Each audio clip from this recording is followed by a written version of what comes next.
Hello and welcome to Oh the Horror. I'm Fedora, and let's keep this straw-filled shit train rolling with a couple of back-to-back sequels. Because those are always fun, right? Starting with... Scarecrow Slayer. So this movie starts with a bumpy tractor ride through the Photoshop farm, when the father suddenly stops, thinking he might have run something over. My guess? It was probably just Lester working on his one-liners. Mother of Joseph. Now who took my damn scarecrow? Is that what that's supposed to be? Looks a bit like a few drinking straws superimposed onto a photograph of a puddle of spilt coffee? Show yourself! Ah!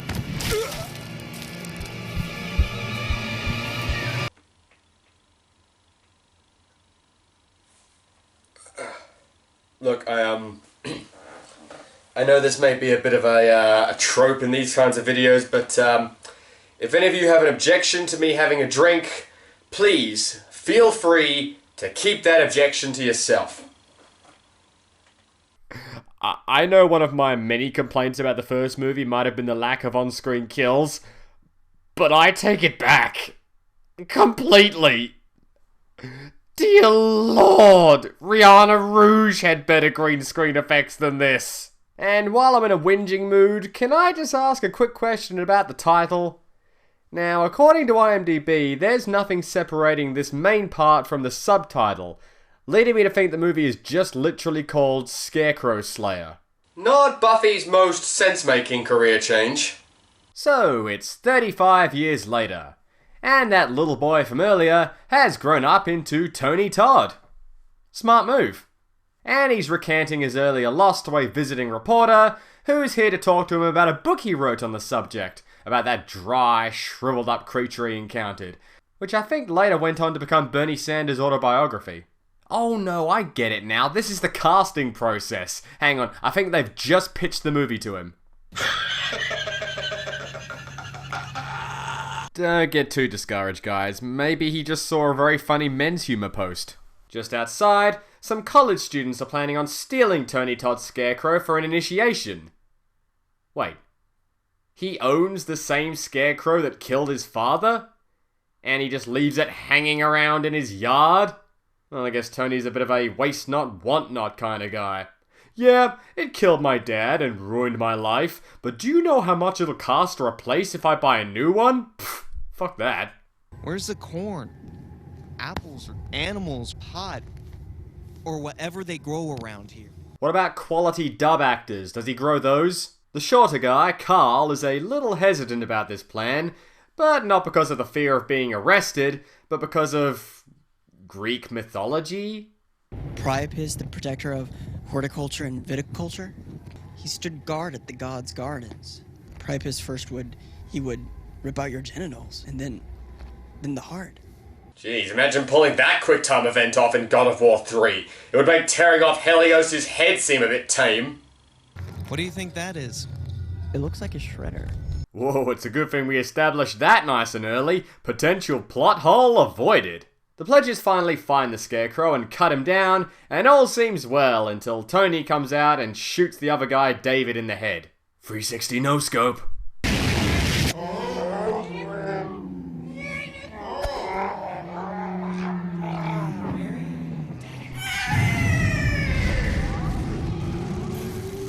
And before we get to the whole living Scarecrow part, let's take a few moments to look at some Tony Todd acting crazy scenes. Cause god damn it, what other chance am I gonna have to see something good today? Talking about the Tooth Fairy murdering little children. My like spiders. I captured it, I held it, I keep it, I guard it. 35 years. But I waited for you every night. Oh, poetic! Yeah, he really is good at that. Better kill him off now, don't want him outshining everyone else. As for David's girlfriend Mary, she takes the new situation pretty well. David? I believe the more true-to-life reaction you'd be looking for is a little more along the lines of "Ah!" The reporter lady wisely decides to bail out, but after a holographic projection of the Scarecrow is displayed on her windscreen, she accidentally backs Mary over, even though they were all out in the middle of the field and nowhere near the house. So she's teleported to a hospital somewhere in fucking clip art land, leaving Carl to try and talk to his former best friend, who he just knows is inside the Scarecrow body now. I can help you. This makes our job so much easier, dude. You hop in the car, we go back to college, and then it's nothing but beer bongs and freshman girls, brother. Well, I guess Tony's still alive. Must be waiting for his check to clear. I had a dream. And you were there. Okay, this time I guess he's dead. Unless someone comes along and starts chanting his name 5 times into a bedpan. Mary tries to signal the hospital staff, but I think they're a little too preoccupied with planning their midnight skinny dip in one of the old man baths. Are you into scary things? Kinda. I could show you some scary things. I keep mutilated corpses in my refrigerator. That turn you on?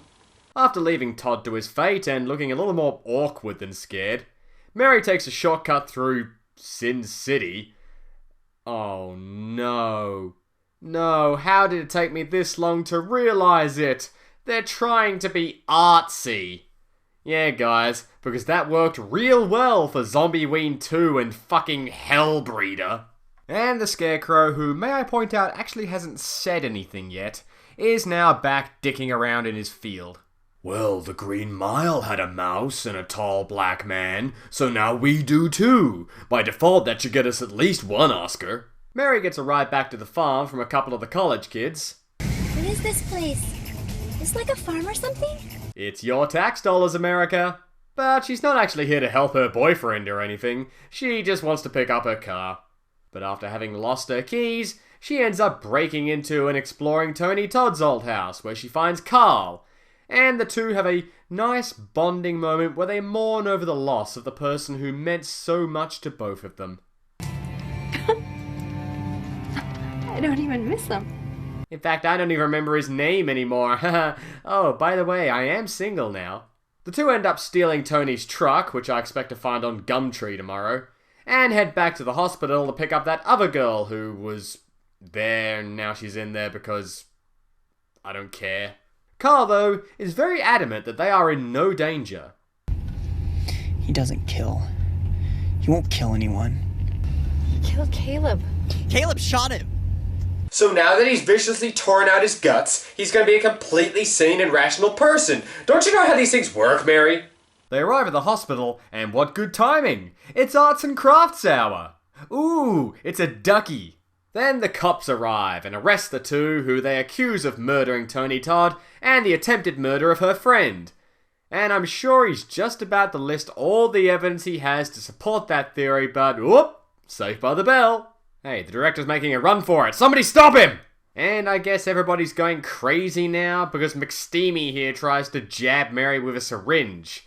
And if you think the Scarecrow's making him do that, that'd make too much sense, wouldn't it? Because no, he actually rescues her and her friend. Ah, I'm on to you, David. I know what game you're playing. Run, Mary! I'm saving you! But you made me attack her. Shut up, I'll pay you later. Run, Mary! And then he turns around and kills the other girl who was also going crazy, further cementing the fact that I have absolutely no idea what's going on. Mary and Carl jump into the truck and leg it, but like last time, the Scarecrow just leaps out of nowhere and lands on their roof. But at least this time, they didn't rely on a jump cut shot for their ramming scene. Nope, they used speed up footage and a dummy on ropes. It's over. That would imply that you had something worth beginning. Wow, she did hit him hard.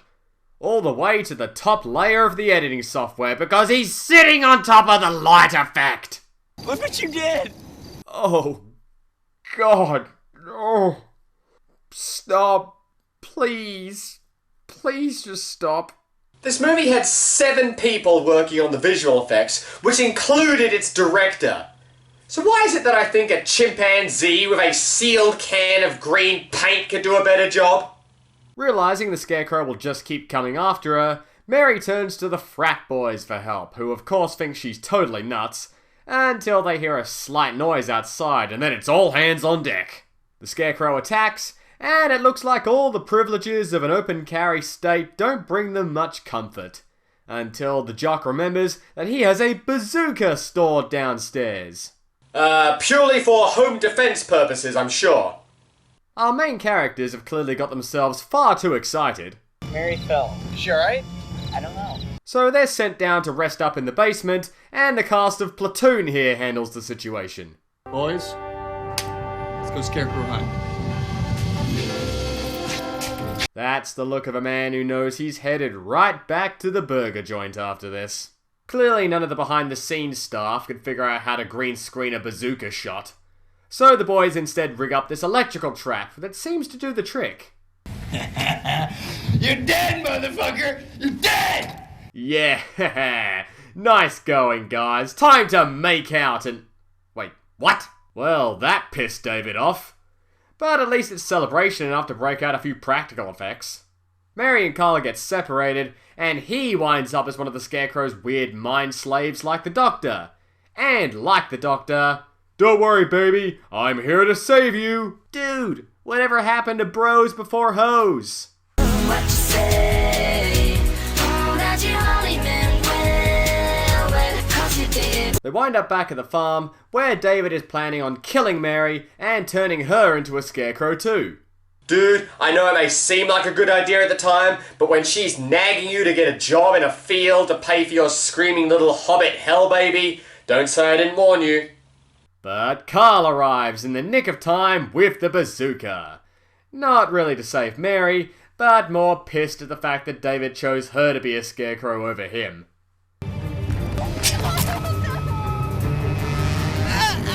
Twice the Scarecrows, twice the freshman girls, brother.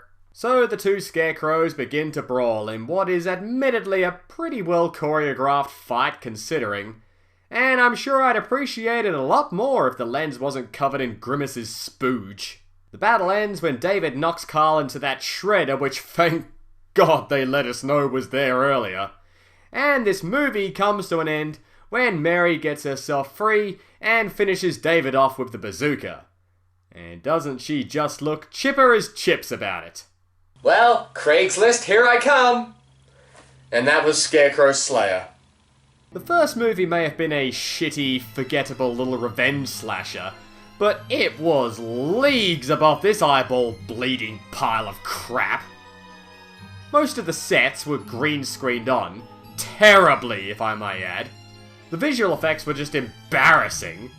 And while I can't imagine he had any interest in sticking around, if you idiots managed to rope Tony Todd into your god-awful movie, don't have him be the first person to die. And that's all from me for tonight, so, I'm Fedora, this is the Horror.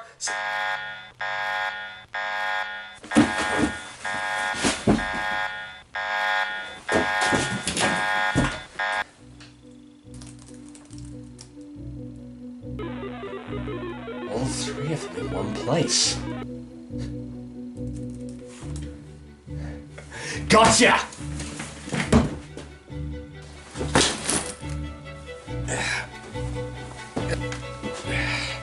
Get in there!